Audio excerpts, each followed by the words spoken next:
Okay, ito na yung the moment of truth mga kabro. Yung tinuro ko sa inyo kanina, yung tips na sinabi ko, papunta dito sa may sa may magneto.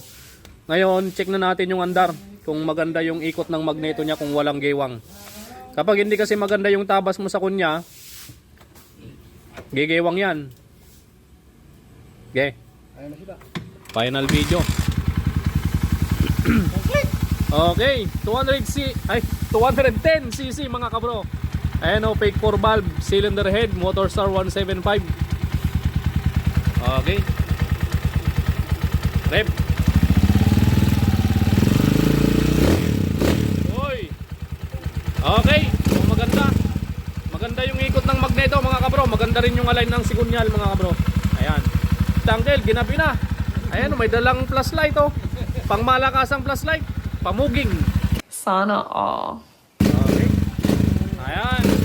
Okay na okay. 210cc. Malinis na rin yung aming shop mga bossing. Masarap nang maglinis at gumawa ng motor mga kabro. Oy, pangmalakasan. Ayos. So pwede nang takpan at makakauwi na rin sila Angel papuntang Mabalacat, Pampanga. Ayos. Ako na magtakip. Angel, yung sticker mo wag mong kakalimutan ha. Ayos. Yan. Uuwi na sila Angel. Angel, ingat ha. Takbong pogi. Ayan, takbong pogi lang po Angel. Break in. Oy! Oy! Kala ko babanggay na ng Kel yung gate.